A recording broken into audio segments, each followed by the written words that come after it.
Hello students, this is the continuation of the previous video of chapter 11. In the previous video, we saw the different organs of the United Nations. Now, we'll see all these organs in detail.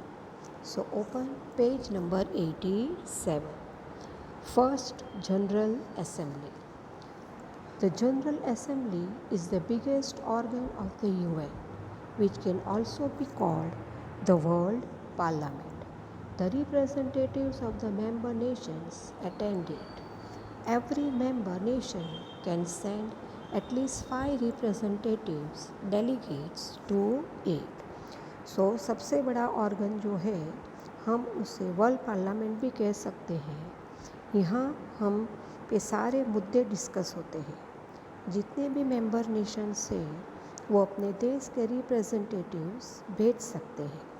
Representatives यानी प्रतिनिधि, ताकि वो वहाँ बैठ के अपने देश के मुद्दे उठाए, बातचीत करे। हर देश से 5 डेलीगेट्स 5 मेंबर्स भेज सकते हैं। But at the time of voting one nation can cast only one vote. The general meeting is held once in a year.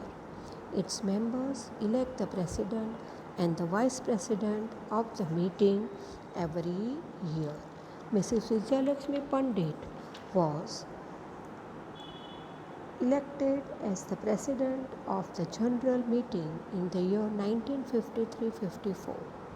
The assembly presented the Universal Declaration of Human Rights on 10th December 1948 CE. यहाँ पे जब कोई international मुद्दा का voting होता है तो 5 member या 4 मेंबर गए हों, पर हर कंट्री का एक ही वोट होता है। हर साल प्रेसिडेंट और वाइस प्रेसिडेंट इलेक्ट होते हैं। जो लोग वहाँ मेंबर के तौर पर गए होते हैं वहीं पर उन्हें इलेक्ट करते हैं। मिसेस विजयालक्ष्मी पंडित इलेक्ट हुई थी एज अ प्रेसिडेंट इन 1953-54, एक साल के लिए for 1 year.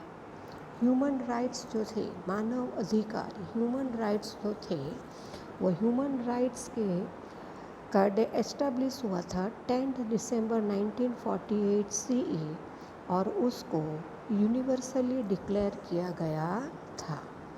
The general assembly can discuss and suggest solution और give advice to any issue in the world within the limits prescribed in the Charter of the UN. The General Assembly immediately draws the attention of the Security Council towards any situation which can put the peace and security of the world in danger. The authority to grant membership to a nation lies with the General Assembly. So, the General Assembly किसी भी problem या मुद्दे को, जैसे कोई देश आपस में लड़ रहे हैं, आगे जाके बहुत बड़ी प्रॉब्लम आने वाली है, तो कोई भी रूल बना सकता है, लॉ बना सकता है। मेंबर नेशन को एडवाइस दे सकते हैं ताकि सभी जगह शांति बनी रहे और विश्व में पूरे दिन में कहीं भी खतरा न हो। नए मेंबर्स को मेंबरशिप देने की अथॉरिटी भी जनरल असेंबली के पास है। Now turn your page number 88। The security council, ये दूसरा ऑर्गन है यूनाइटेड नेशन का। It is the most important organ of the UN. It has 15 members. Out of these 15 members, 5 countries, that is USA, Britain, France, Russia and China, are the permanent members. The other 10 members are elected for a term of 2 years by the General Assembly. तो security council ये बहुत important organ है, क्योंकि ये पूरी दुनिया का हर एक देश की सिक्योरिटी की बात है। इसके 15 मेंबर्स हैं और इन 15 मेंबर्स में से 5 देश हैं, USA, Britain, France, Russia, China, ये सब परमानेंट मेंबर्स हैं और बाकी के 10 मेंबर्स हैं वो हर 2 साल में इलेक्ट किए जाते हैं। The Security Council enjoys tremendous power to manage peace and security in the world. तो जो ये 15 नेशंस हैं वो नई स्ट्रेटजी बनाते हैं, पूरी दुनिया को कंट्रोल करते हैं। जैसे क्लास से मॉनिटर होता है, क्लास कंट्रोल करने के लिए ये 15 में से 5 परमानेंट नेशन हैं और 10 नेशन जो है हर 2 साल बाद इलेक्ट होते हैं और इनके पास पूरी दुनिया में शांति और सिक्योरिटी बनाए रखने का पावर है। Its aim is to solve disputes between nations diplomatically as long as possible. The head of the United Nations is known as the Secretary General. He is appointed by the General Assembly at the recommendation of the Security Council. He works as the Chief Administrative Officer of the UN. उनका पूरा गोल M है कि वो जो देशों के बीच झगड़ा है उसे सुलझाए। यूनाइटेड नेशन के हेड को सेक्रेटरी जनरल कहते हैं। ये जनरल असेंबली अपॉइंट करता है सिक्योरिटी काउंसिल के रिकमेंडेशन पे और यूएन का द्वारा चीफ एडमिनिस्ट्रेटिव ऑफिसर की पोस्ट पे ये काम करता है। Then what is veto? Veto क्या है? तो पूरी दुनिया में रूल बनाना है। तो जब 5 परमानेंट नेशन है वो वोट करेंगे और अगर ये 5 नेशन हाँ कहेंगे तो ही ये रूल बनेगा। अगर ये 5 में से कोई एक भी मना कर देगा तो ये रूल नहीं बनेगा। तो इसे कहते हैं वीटो। द वीटो पावर और राइट टू डिनाई यानी मना करना is a negative vote casted against a proposal in the Security Council. It is necessary for all the 5 permanent members of the Security Council to agree over any decision. कोई भी decision हो उसमें सबको agree करना पड़ता है। The resolution doesn't pass if any of the 5 members uses veto. अगर ये 5 मेंबर्स में से कोई भी ये वीटो यूज़ करता है तो ये रिजोल्यूशन पास नहीं होता है। तो कोई भी डिसीजन हो उसके लिए ये 5 परमानेंट जो नेशन है उसका पॉजिटिव एक्सेप्टेंस चाहिए और अगर ये 5 नेशन में से कोई एक भी नेशन अगर अपोज करता है डिसीजन लेने में तो ये जो है वो निर्णय नहीं ले सकते और ये रिजोल्यूशन पास नहीं कर सकते, उसे हम वीटो पावर कहते हैं। Special organisation of the United Nation. The main objective of the United Nation is to foster social, economic, cultural and educational development of people and help them to improving their standard of living by generating more employment opportunities. To achieve these objectives, various organizations have been established to work in specific areas under the leadership of United Nations. तो main objective M क्या है United organism का? तो वो ये है कि हर एक देशों में दुनिया के सामाजिक तौर पे, पैसों के तौर पे, कल्चर के तौर पे, एजुकेशन के तौर पे इम्प्रूव करे, स्टैंडर्ड ऑफ लिविंग बढ़े, लोगों को रोज़गार मिले। इसकी वजह से एक देश से दूसरे देश के ऑफ़र आते हैं तो ये सारे काम अच्छी तरह से हो सके और ये सब काम करने के लिए अलग अलग ऑर्गेनाइजेशन एस्टैब्लिश किए गए हैं यूनाइटेड नेशन के लीडरशिप के अंदर। Now will see the different organisations which are working under this United Nations. So page number 89। The first is World Health Organisation, short में हम उसे WHO कहते हैं। उसका हेडक्वार्टर जिनीवा में है। तो फंक्शन क्या है उसके? Makes effort to improve the physical and mental health of the people of the world. ये वर्ल्ड हेल्थ ऑर्गेनाइजेशन है। जैसे अभी कोरोना चल रहा है पेंडेमिक, तो मास्क यूज़ करो, सैनिटाइज यूज़ करो, सोशल डिस्टेंस रखो, वैक्सीन प्रोवाइड करती है। ये सारा काम WHO करती है। दुनिया के लिए हेल्थ के बारे में अच्छा काम करना, ये सारी चीज़ें WHO करती है और इसका हेडक्वार्टर जिनेवा में है। लोगों को फिज़िकल और मेंटल हेल्थ को मेंटेन करना WHO की जिम्मेदारी है। दूसरा है United Nation Educational, Scientific and Cultural Organisation. इसका शॉर्ट फॉर्म है यूनेस्को और हेडक्वार्टर पेरिस। फंक्शन क्या है? To contribute peace and security by promoting international collaboration through education, science and culture in order to further universal respect for justice, the rule of law and human right। तो इसका headquarter Paris में है। लोग पढ़े, science culture में ध्यान दें, respect मिले, सिक्योरिटी की भावना हो, लोगों को मानव जाति के अधिकार मिले, ये सब यूनेस्को का मेन एम है, मेन गोल है। उसके बाद है इंटरनेशनल लेबर ऑर्गेनाइजेशन ILO। इसका हेडक्वार्टर जिनेवा में है। Function to promote rights at work, encourage decent employment opportunities, enhance social protection and strengthen dialogue on work related issues. तो एक देश से दूसरे देश में लोग काम करने गए हैं, तेल के कुएं में काम करने हैं, वो कॉन्ट्रैक्ट बेस पर है, तो उनकी सुरक्षा कैसे होगी? तो इसके लिए ILO है। ये ऑर्गेनाइजेशन उनके हक के बारे में लड़ता है, जैसे कम पैसों देना, उनका शोषण करना इत्यादि।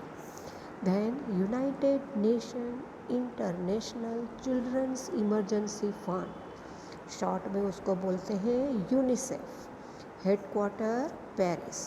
फंक्शन क्या है? To provide long term humanitarian and developmental assistance to children and mothers in the developing countries to get good standard of living and nutritious food and organize children welfare programs। तो उसका headquarter New York में है। इसका brand ambassador आपको अगर पता है तो वो प्रियंका चोपड़ा रह चुकी है। अलग अलग देशों में बच्चों और वुमन की हालत देखी जाती है, खाना पीना मिल रहा है कि नहीं, पढ़ाई लिखाई इसकी अच्छे तरीके से हो रही है कि नहीं, लोगों के लिए काम किए जाते हैं कि नहीं, इमरजेंसी फंड इकट्ठा किया जाता है और जो ज़रूरतमंद है उनको दिया जाता है कि नहीं, जो माँ बच्चे हैं उनको सही न्यूट्रिशियस हेल्दी खाना मिलता है कि नहीं, ये सब के लिए प्रोग्राम चलाए जाते हैं और ये प्रोग्राम चलाए जाते हैं यूनिसेफ द्वारा। आगे food and agricultural organisation, short form FAO, headquarter Rome. To ensure that people get a regular supply of enough and high quality of food to promote agriculture. तो देश दुनिया में सभी लोगों को अच्छा खाना मिले, मिलावट न हो, एक्सपोर्ट इंपोर्ट ढंग से हो, एग्रीकल्चर भी ठीक तरह से हो, ये सब ध्यान रखना FAO की जिम्मेदारी है। Last World Bank, that is WB, उसका headquarter Washington DC।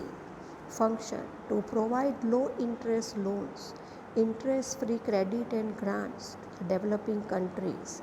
These support a wide area of investment in such areas as education, health, public administration, infrastructure, financial and private sector development, agriculture and environmental and natural resource management। तो world bank और पूरी दुनिया में पैसे की supply, और इसी से तो परमिशन लेनी पड़ती है कि कितनी करेंसी नोट छापनी है, तो ये सब परमिशन वर्ल्ड बैंक से मिलती है कि हर कंट्री अपनी मर्जी से ज़्यादा नोट छाप देंगे। हेडक्वार्टर उसका वाशिंगटन DC में है।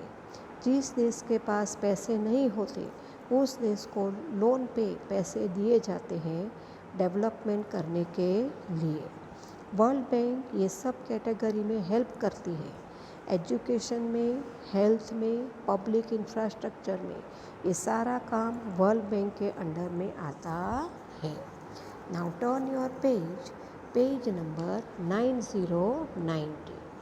Activity is given where the logo are given and you have to identify the logo and you have to write the name under each logo. Then page number 91. Cooperation of India to the UN. India has adopted the strategy of solving the disputes with other countries through UN. India has always contributed on a large scale to the peacekeeping forces of the United Nations by sending soldiers wherever required. Bharat किस तरह UN को मदद करता है?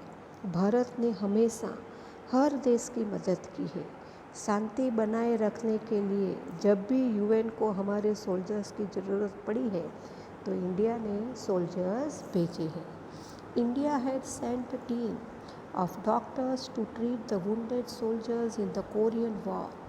Indian delegates on various posts in the UN have contributed to the welfare with their knowledge and experience. जब Korea में war हुआ था तो हमने डॉक्टर्स की टीम भेजी थी वहाँ पे लोगों का इलाज करने के लिए। हमारे देश के जो बड़े स्कॉलर्स हैं यूनाइटेड नेशन में उनकी नॉलेज और एक्सपीरियंस से काम भी करते हैं और दुनिया की भलाई भी करते हैं। India's contribution as a member of the Security Council and other organs has always been noteworthy. The great ideals of Panchsheel are a gift of India to the world. और भारत का बहुत बड़ा कंट्रीब्यूशन है कि पंचशील ने गिफ्ट दिया है कि हम लोग जो है लोगों की मदद करने में, शांति बनाए रखने में हम मदद करेंगे। इस तरह पूरी दुनिया में यूनाइटेड नेशन को शांति बनाने में हम लोग मदद करते हैं। Ray of hope for human race. If all the countries of the world cooperate with the United Nation, world peace can be obtain in the real sense. आज के समय में इंसानियत को ज़िंदा रखना कितना मुश्किल है। कई लोग सेल्फिश स्वार्थी हो जा रहे हैं, लड़ाई दंगे हो रहे हैं। ऐसे में शांति कहाँ से होगी? एक देश से दूसरे देश को दुश्मन बना के रखा है।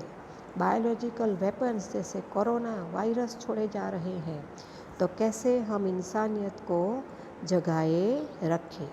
अगर हर देश यूनाइटेड नेशन के साथ मिलजुल कर शांति का प्रचार करेगा और अपने देश में अमल करेगा, तभी हम दुनिया में शांति स्थापित कर पाएंगे।